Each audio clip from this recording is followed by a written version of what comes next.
Bismillahirrahmanirrahim. Assalamualaikum warahmatullahi wabarakatuh.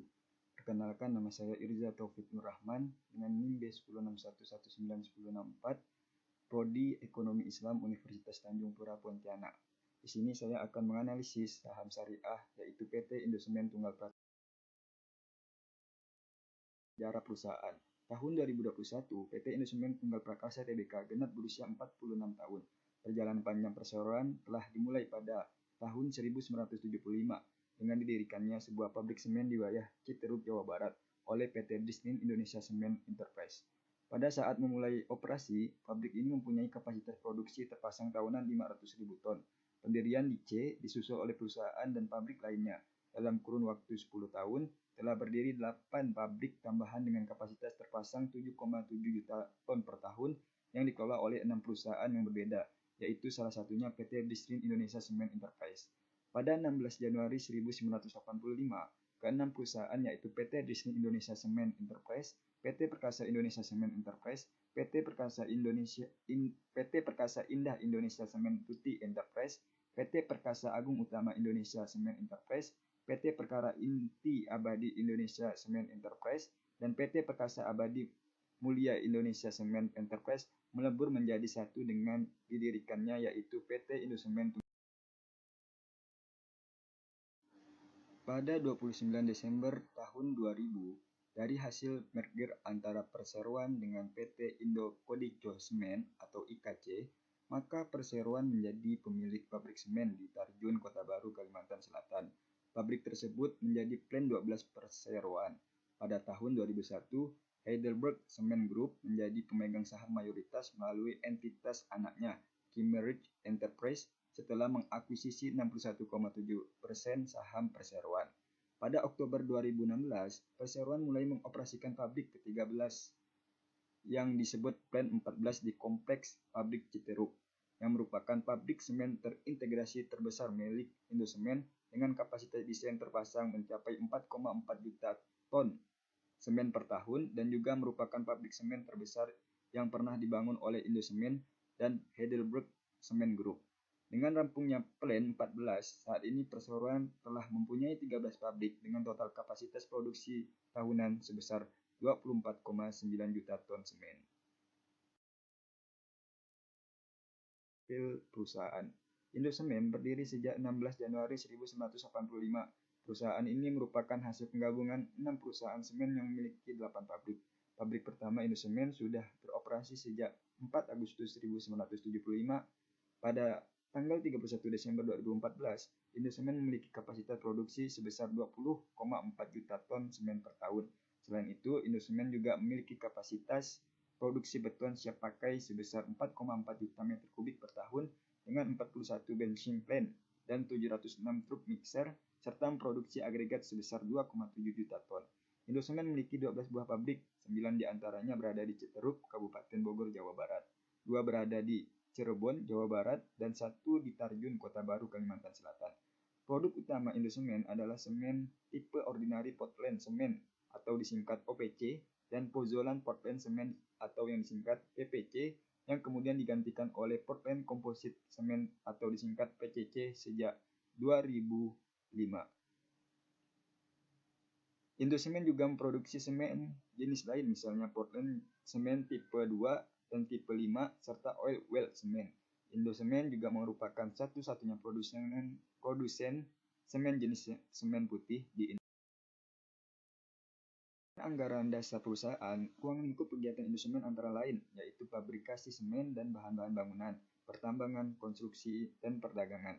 Indosemen dan anak usahanya bergerak dalam beberapa bidang usaha yang meliputi fabrikasi dan penjualan semen atau sebagai usaha inti dan beton siap pakai serta tambang agregat dan peras. Produk semen Indosemen antara lain Portland Composite Cement, Ordinary Portland Cement yaitu OPC tipe 1, 2, dan 5, Oil Well Cement atau OWC, semen putih, dan TR30 acian putih. Semen yang dipasarkan Indosemen yaitu dengan pada tahun 1989,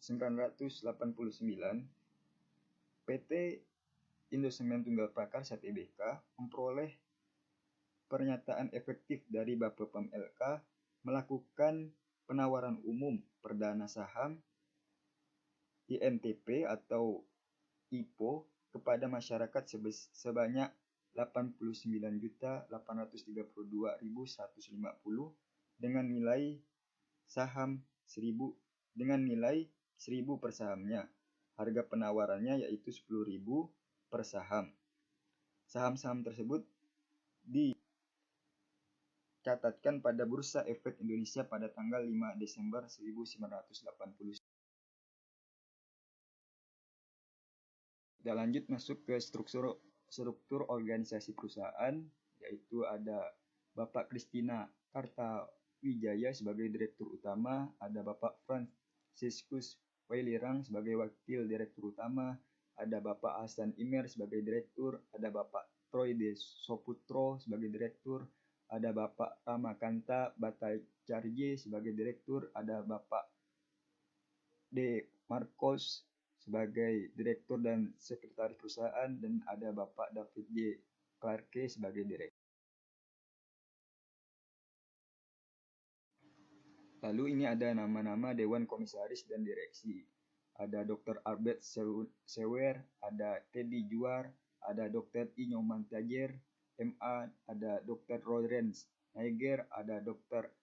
Berhard Sevel, ada Kevin Gerard Bluski, ada Daniel Eugen Antoine Lavalle, ada juga Kristina Kartawijaya, Franciscus Wailirang, Hasan Imer, David Jonathan Clarke, Ramakanta Bhattacharjee, Troy Dartojo Soputro, Benny Setiawan Santoso, Daniel Robert Fritz, dan Kuki Permana.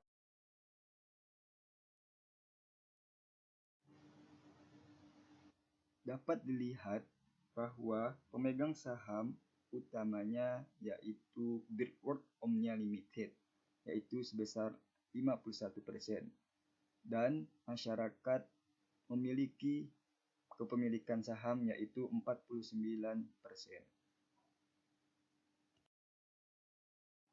Lalu di sini ada nama daftar entitas anak kepemilikan perusahaan, yang mana itu dibagi menjadi dua, yaitu secara langsung dan secara tidak langsung. Yang pertama secara langsung, yaitu ada PT Dian Abadi Perkasa dengan presentasi kepemilikan 99,96%, PT Indomie Perkasa 99,99%, PT Saris Bakti Sejati 99,99%, PT Makmur Abadi Perkasa Mandiri 99,99%, dan PT Lentera Abadi Sejahtera 99,99%. Tercatat ada 5 perusahaan dengan kepemilikan secara langsung.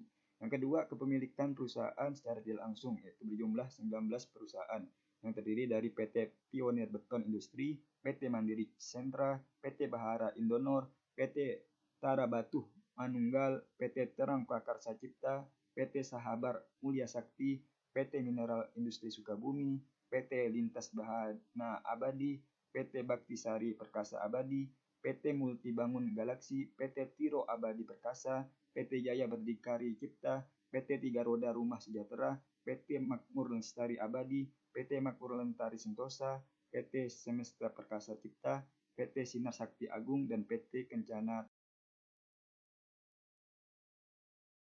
Masuk ke analisis fundamental perusahaan INTP. Per 31 Desember tahun 2020, jumlah aset INTP mencapai 27,34 triliun yang terdiri atas liabilitas senilai 5,16 triliun dan ekuitas senilai 22,17 triliun. Kas dan setara kas Indosemen per 31 Desember 2020 senilai 7,69 triliun, naik tipis dari posisi per 31 Desember 2019, yakni 7,65 triliun.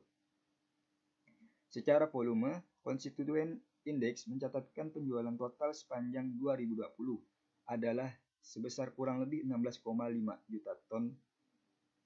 Realisasi ini lebih rendah 8% dibandingkan dengan volume penjualan tahun lalu. Akan tetapi, pencapaian ini masih lebih baik dari penurunan rata-rata industri semen yang mengalami penurunan hingga 10%. Adapun banjir besar yang terjadi beberapa kali di ibu kota pada awal tahun, serta terjadi pandemi COVID-19 yang melanda Indonesia merupakan faktor penyebab utama dari penurunan tersebut. Adapun valuasi price book value yang digunakan untuk melihat apakah saham INTP ini tergolong murah atau mahal, pada tahun 2020 untuk saham INTP sendiri menunjukkan di angka 1,9 yang artinya masih bernilai tinggi untuk industri semen. Sedangkan untuk price to earning ratio, INTP meningkat menjadi 47,9 dari tahun. Lalu kita masuk ke pergerakan saham terakhir PT Indosemen Tunggal Prakarsa Tbk. Data grafik di atas menunjukkan bahwa pergerakan saham terakhir pada tanggal 5 Mei pukul 15.05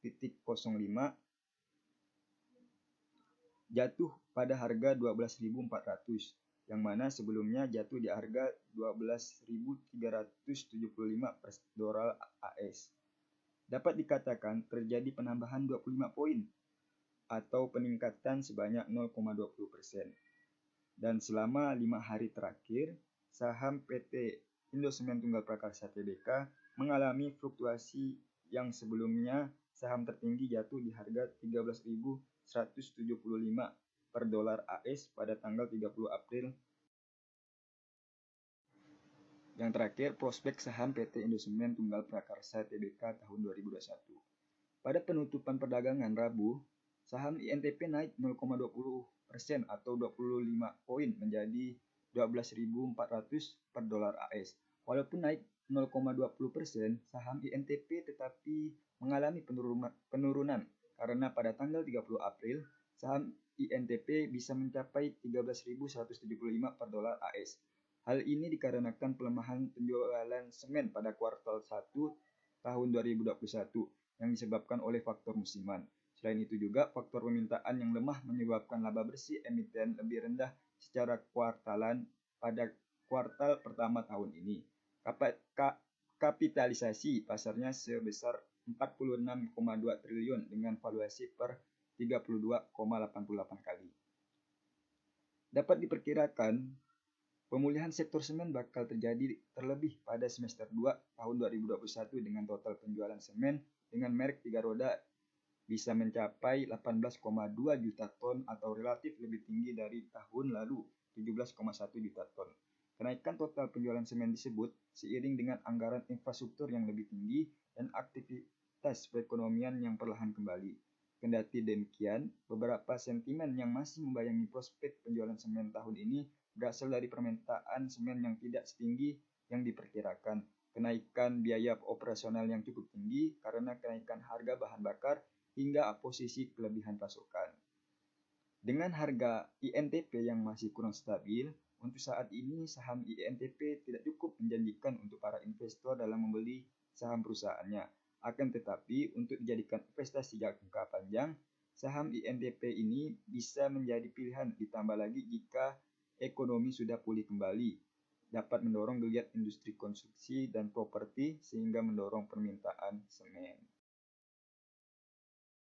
Mungkin itu saja yang dapat saya sampaikan dari awal hingga akhir. Banyak kata ataupun ucapan yang salah dari diri saya minta maaf yang sebesar-besarnya. Saya tutup, wabillahi taufiq wal hidayah. Wassalamualaikum warahmatullahi wabarakatuh.